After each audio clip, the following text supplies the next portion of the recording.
নমস্কাৰ বন্ধু বান্ধৱীসকল মোৰ আৰু এটা ভিডিঅ'লৈ আপোনালোকক লৈ আহিলো আহকচোন চাওঁ আজি মই কি বনাও এয়া চাও আজি মাছ বনাম মাছখিনি ধুনীয়াকৈ নিমখ আৰু হালধি সানি ললো এফালে চাব পাৰে কেৰাহী এখন পাতি ললো কেৰাহীখন গৰম হ'বলৈ দিম প্ৰথমতে মাছখিনি ধুনীয়াকৈ ফ্ৰাই কৰি লম কেৰাহী গৰম হ'ল ইয়াত মিঠাতেল দিছো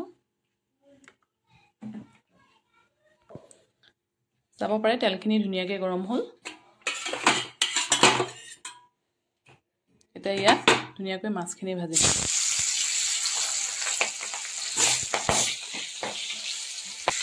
চাব পাৰে মাছখিনি দি দিলো এটা ধুনীয়াকৈ ঢাকি দিম আৰু খুব ফুটে মাছবিলাক গেছটো বঢ়াই দিম এফালে চাব পাৰে ধুনীয়াকৈ এটা বিলাহী ডাঙৰ সাইজৰ দুটা পিয়াজ আৰু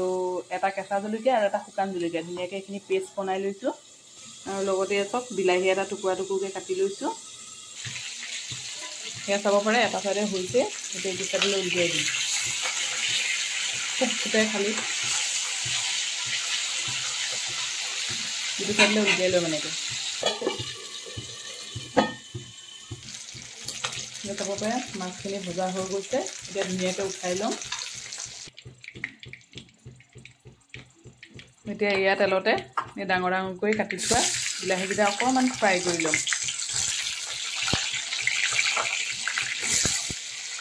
বিলাহীকেইটা অলপ ফ্ৰাই কৰি লম একো নিদো নিমখ হালধি মাত্ৰ অকল ফ্ৰাই কৰিম ধুনীয়াকৈ ফ্ৰাই কৰি লম এয়া চাব পাৰে ধুনীয়াকৈ ফ্ৰাই হৈ গৈছে এতিয়া এইখিনি উঠাই লম এতিয়া সেইখিনি তেলতে এয়া দিম সেইকাৰণে কালজিৰা আৰু শুকান জলকীয়া সেইখিনি দি দিম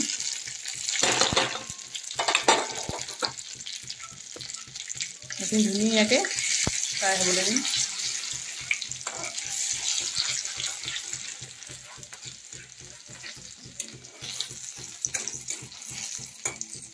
ধুনীয়া এটা যেতিয়া গোন্ধ ওলাব তেতিয়া পেষ্ট কৰি থোৱা পিঁয়াজ আৰু বিলাহীখিনি দি দিম এয়া চব ধুনীয়াকৈ হৈছে এতিয়া এই পেষ্ট কৰি থোৱা পিঁয়াজ আৰু বিলাহীখিনি দি দিম পিঁয়াজটো সৰহকৈ দিছোঁ বিলাহীটো অকণমান কমকৈ দিছোঁ এতিয়া ইয়াৰ বিলাহী আৰু পিঁয়াজৰ কেঁচা গোন্ধ নোযোৱালৈকে এইখিনি ধুনীয়াকৈ ভাজি থাকিম বিলাহী আৰু পিঁয়াজৰ কেঁচা গোন্ধখিনি যাব লাগিব যেতিয়া তেলটো বিৰিঙি যাব তেতিয়া এইখিনি ধুনীয়াকৈ হৈ যাব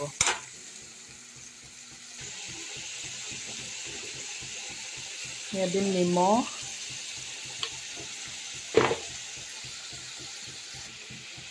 লগতে দিম হালধি আৰু ধুনীয়াকৈ মিক্স কৰি দিম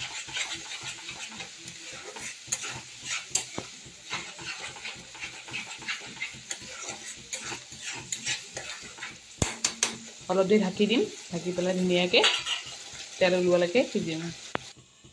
চব ঢাকি দিছোঁ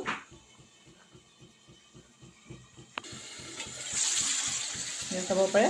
অলপ অলপ হৈছে আৰু অলপ দেৰি ভাজি থাকিম এতিয়া চাব পাৰে ধুনীয়াকৈ হৈছে আৰু তেল ওলাইছে অলপ অলপ আৰু অলপ দেৰি ভাজিম এতিয়া চাব পাৰে ধুনীয়াকৈ ভজা হৈ গৈছে এতিয়া ইয়াত ঢালি দিম গৰম পানী এতিয়া ইয়াত দিম গৰম পানী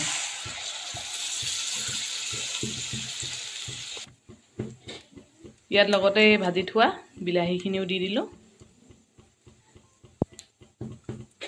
এতিয়া ইয়াত মাছখিনি দি দিম মাছখিনি দি একদম ধুনীয়াকৈ উতলিবলৈ দিম অলপ অলপ উতল আহিছে এতিয়া মাছখিনি দি ধুনীয়াকৈ উতলিবলৈ দিম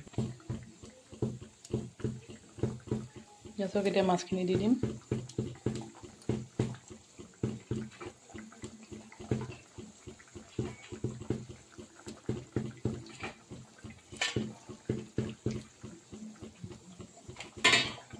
গেছক